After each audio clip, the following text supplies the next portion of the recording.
You're listening to the Stephen A. Smith Show podcast.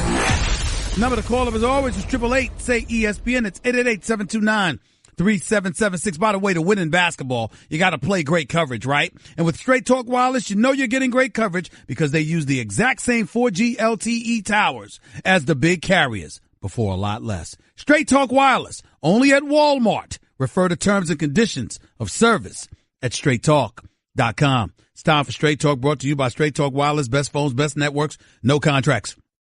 Ladies and gentlemen, LeBron James and the Cleveland Cavaliers are advancing to the second round. LeBron James, once again, proving he's the greatest player in the world. We will get to all of that, I promise. We will get to a slew of NBA items, I promise. We will continue to talk about the residue emanating from the NFL draft, where the Giants took Saquon Barkley, where the New York Jets took Sam Darnold. And we'll get into all of that and then some. Okay? I promise. But forgive me for throwing just a monkey wrench in everybody's anticipation when it comes to what I'm going to talk about. Because even though I love my basketball, and even though I love my NBA, Lord have mercy, just in case y'all missed it, did you see the Yankees? Did you see the Yankees? Did you see the Yankees before? Do you know that they won 9 straight? Do you know that this team was about 7, 8, and 9 games back just a couple of weeks ago from Boston? Is now within 2 games. Did you know that they were about to go up against the reigning, defending World Series champion, Houston Astros? Okay? A matchup that's much anticipated. Did you know that Giancarlo Stanton ain't striking out 5 times in a game? Did you know that Aaron Judge is showing patience at the plate? Did you know that Gary Sanchez, that catcher, basically playing in his 200th game, has already smacked 60 home runs in his career as a catcher? Did you know? Did you know? Did you know? Did you see Didi Gregorius? Have you seen him perform in April? The MVP of April. Have you seen it? I'm just wondering. Did you see CC Sabathia? Looks like he's eating his crunch berries again. That belly's flabbing just a little bit more. I like it. I like it.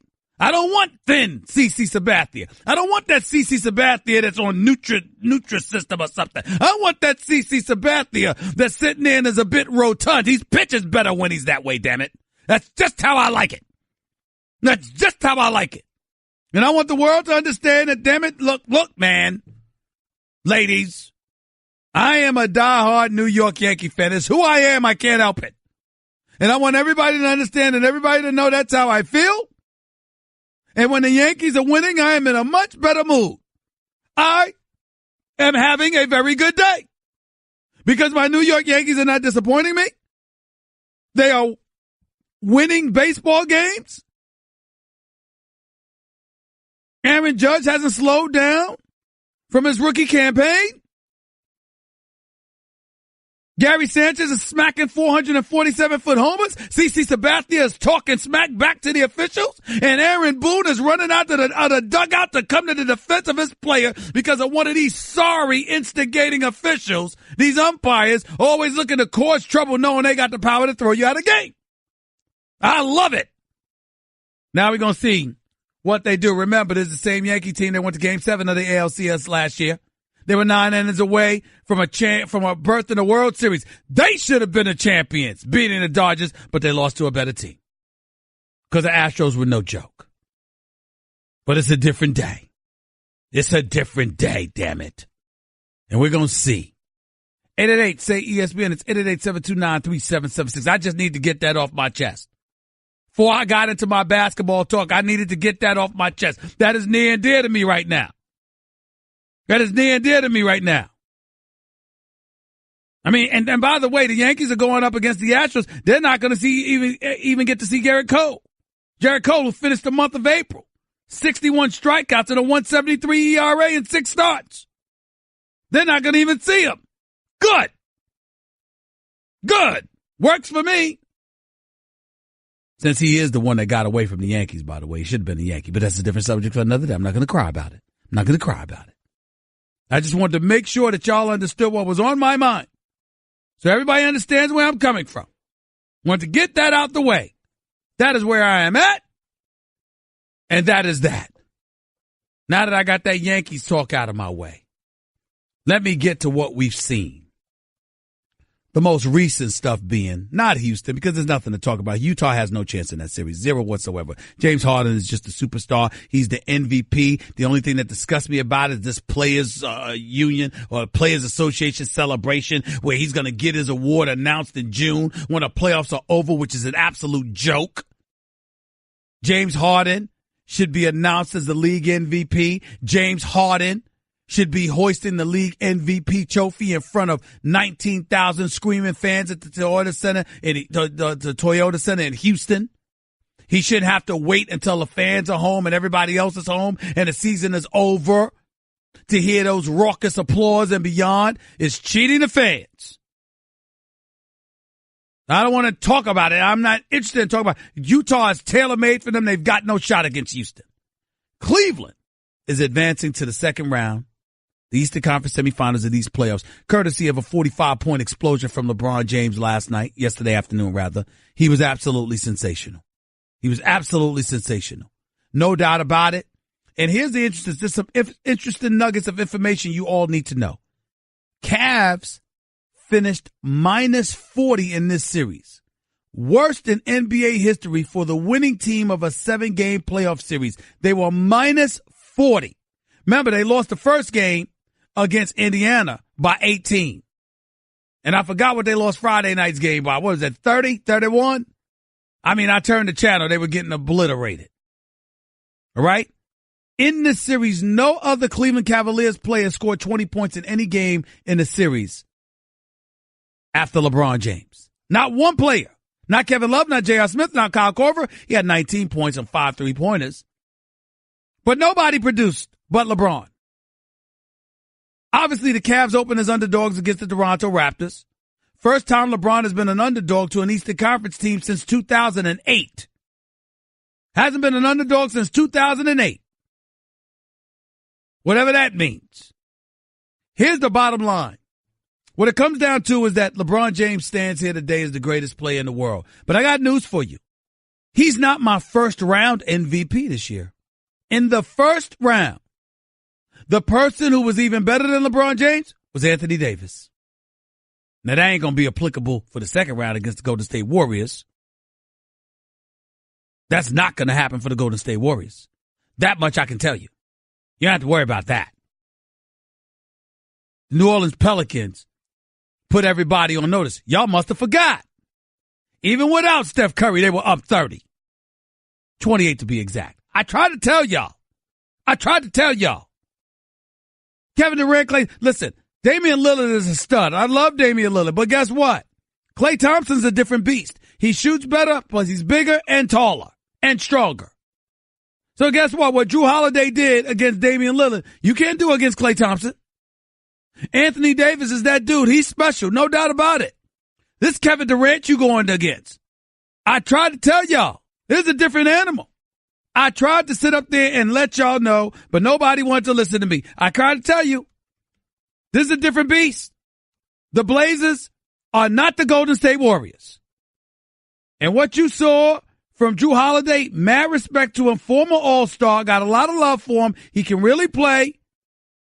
Making $25 million a year undercover. Making $25 million a year. Doesn't matter. I try to tell y'all, it's a different animal. Yusuf Nurkic, he is not Kevin Durant, but I digress. My point in saying all the things that I'm saying is that Anthony Davis was the MVP of the first round. Anthony Davis, not LeBron James. LeBron James wasn't no MVP Friday night when they lost by 30 plus. He wasn't an MVP in game 1 when they lost by 18. He was an MVP in the games they won. He carried them literally on his back by his damn self to the second round. All of that is true. And even though Anthony Davis didn't have to do that, that doesn't take away from what we saw Anthony Davis. The 47 he dropped in game 4 against the Blazers. The plus 30 he averaged throughout the series. Anthony Davis was sensational. And they swept the Pelicans. And the reason you didn't see more of them is because they finished their business as early as possible, where LeBron and them had to go to the brink. I'm sorry. When I look at Anthony Davis, that was the MVP of the first round. Doesn't take anything away. But now that we've got that series out of the way, let's go to some of the others. Let's talk about the Raptors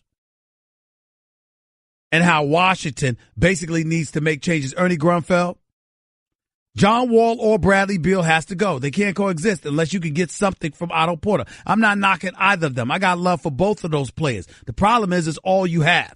Otto Porter sure picked a convenient time to be hurt and not be able to play. Game 6? Really? Really? So he couldn't go.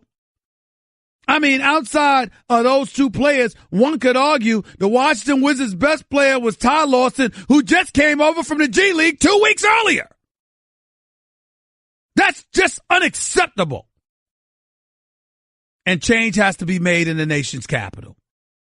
Toronto is no joke because they clearly built their team to be able to beat LeBron. You're not going to sit up there and try to outscore him. What you need is young athletic bodies who are long, who can defend against them and defend in the post as well. Let's get Pirtle, Siakam as well. They can play. Fred VanVleet, he's an extra perimeter threat.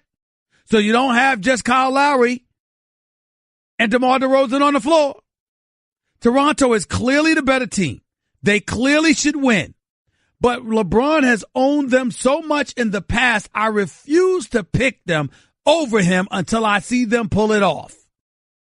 Toronto beats you by getting to the basket. To me, the ideal way to beat LeBron James is by pushing the ball up the floor, making the Cavaliers run, and last but not least, shooting three-pointers. And the latter, I think Toronto struggles with. So I'm not going with them right now. I'm just not doing it.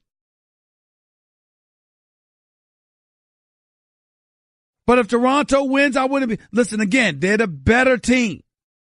They should win. I just need to see them do it before I believe in them.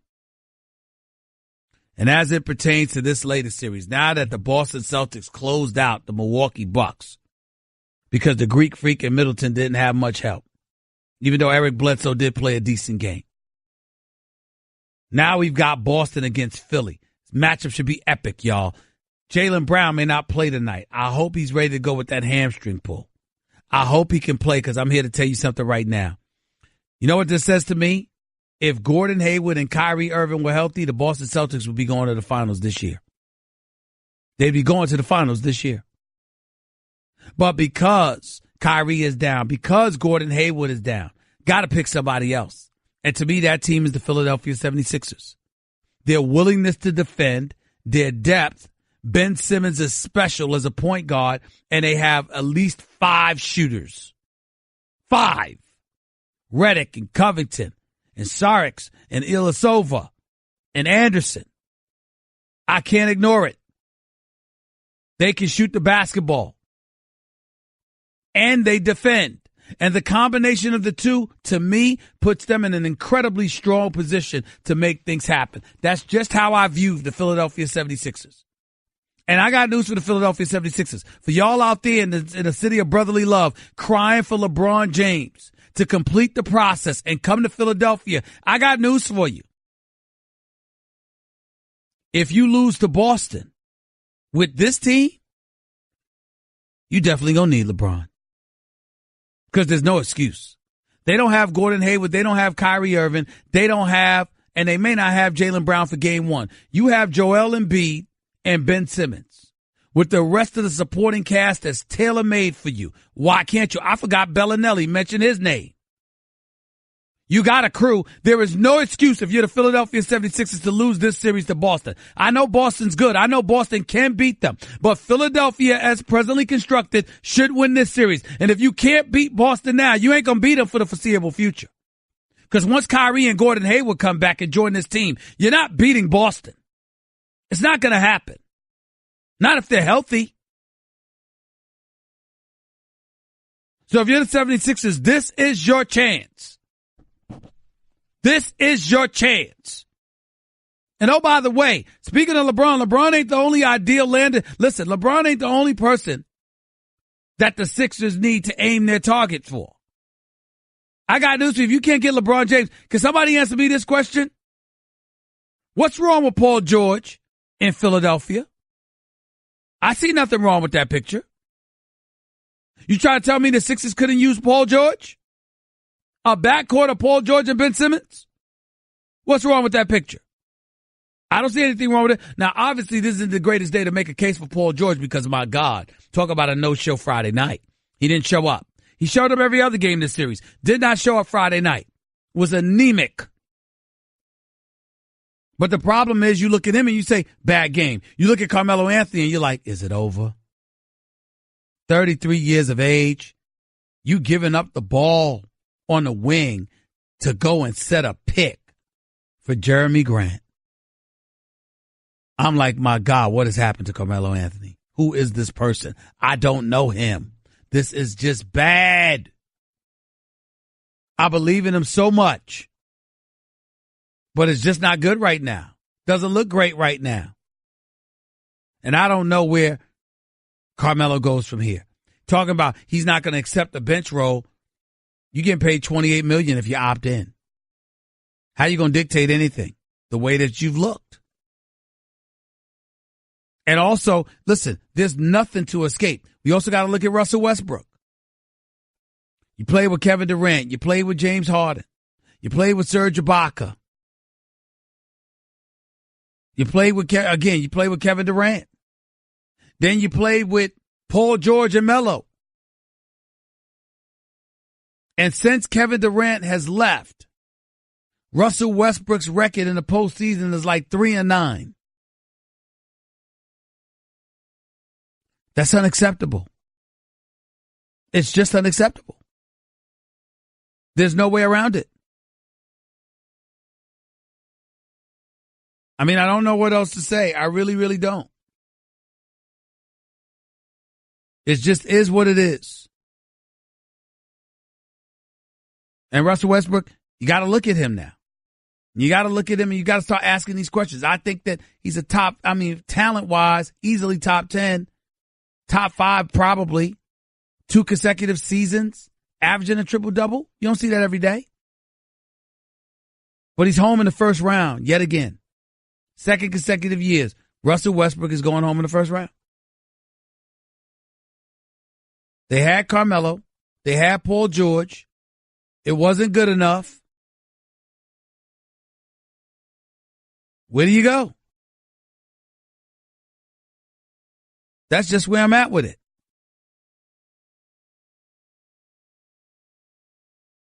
I really, really don't know what else to say.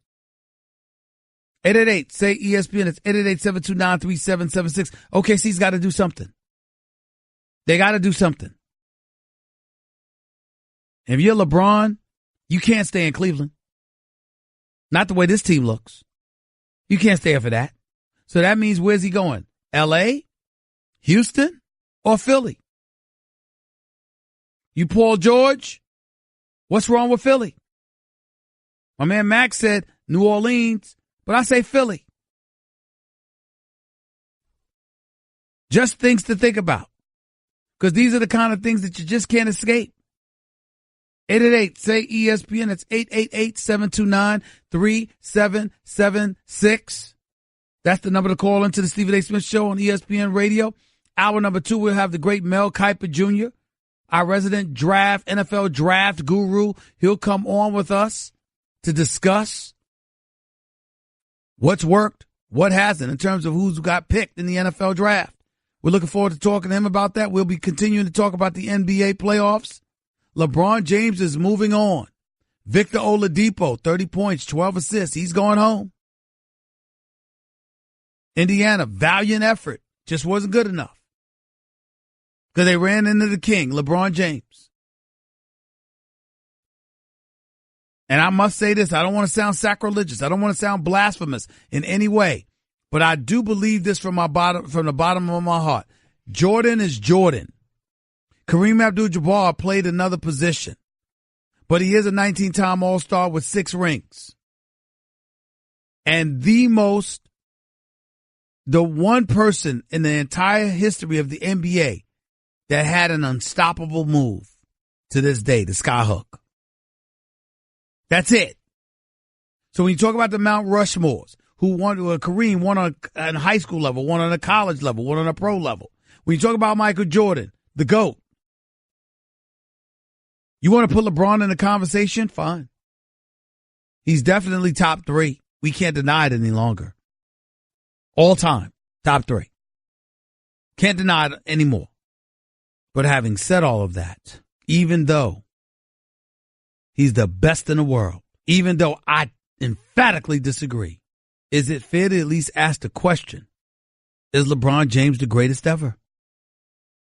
Particularly after yet another tremendous Game 7 performance. Inquiring minds want to know. 888-SAY-ESPN. It's 888-729-3776. That was Straight Talk Wireless nationwide coverage on America's largest and most dependable 4G LTE networks. By the way, when was the last time you checked your credit scores? Know what they are now, not from a year ago with Credit Karma. Learn what affects your scores and what you can do to improve them. Maybe you need to dispute an error on your credit report, or maybe you're paying too much interest. Credit Karma could help with that. Is there unclaimed money in your name? Use Credit Karma to check. Once you know where you stand, Credit Karma helps you figure out your next move. They even offer free credit monitoring. So visit creditkarma.com or download the app now. That's Credit Karma, KARMA.com. Craving even more of Stephen A? Him of all people. For around-the-clock access to the man? I'm Stephen A. You can follow him on Twitter and Instagram at Stephen A. Smith and on Facebook at Stephen A. Next. You're holding up the line, ma'am. What did you say? You're next in line for the water slide, ma'am. Feet forward and enjoy the ride. Okay, dearie. This does look fun. Whee-oh! You melted me. I've melted. The Wicked Witch of the West on a water slide? Surprising. What's not surprising? How much you could save by switching to Geico. See what you've done. Oh! Geico. 15 minutes could save you 15% or more. By the way, Stephen A. Smith Show is being brought to you by Indeed, used by over 3 million businesses for hiring. Post a job today at Indeed.com/hire. It did need to be said. No question. Here's something else that need to be said. Folks still making noise about this Josh Allen thing. Josh Allen, the quarterback out of Wyoming, racially insensitive tweets from 5 to 6 years ago when he was a teenager came to the surface on the eve of the draft. He has still ended up being picked in the top 10, 7th overall, once Buffalo moved up to get him. That is a beautiful thing. I look at it from this perspective. And I think about Josh Allen, and the one thing that comes to my mind is he was a kid.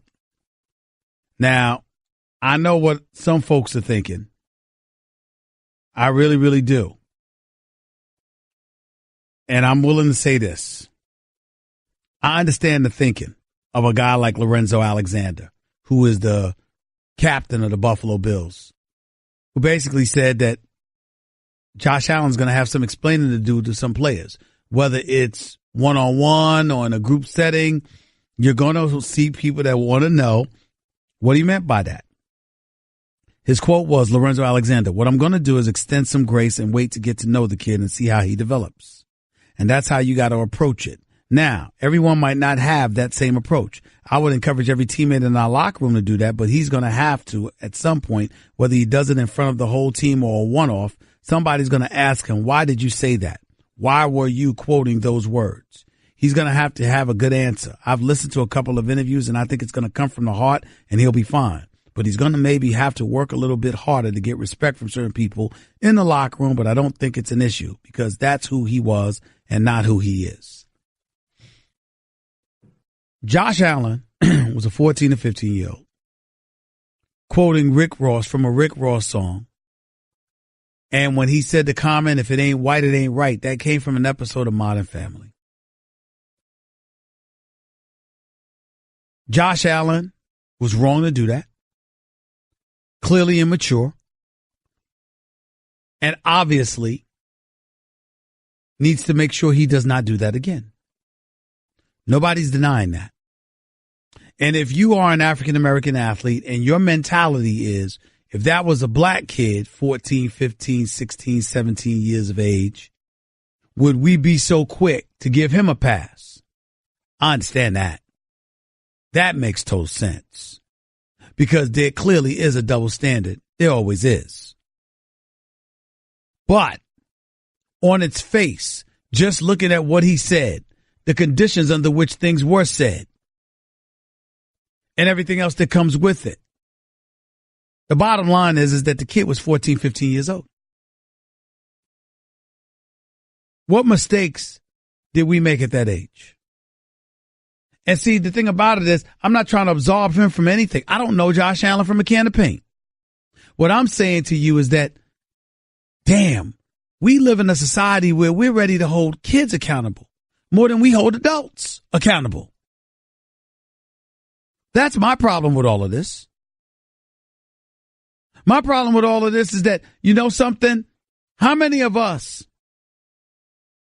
could sit back and think about the things that we said and did when we were 15 years old? I mean, to him to be in a situation where he needs to repeatedly explain himself because of what he did for 15 years of age. Come on, y'all. Stop it. Just stop it. It's unnecessary. We've said stuff as adults that we may have had no business saying. Could you imagine what we did when we were 15? It's like enough's enough. Let the man be. He's a member of the Buffalo Bills. Let him go out there and play, and let his play speak for him. And as long as the damn stuff doesn't happen again, what do you care? We live in a world where the hip-hop industry has become a multi-billion-dollar industry. Multi-billions.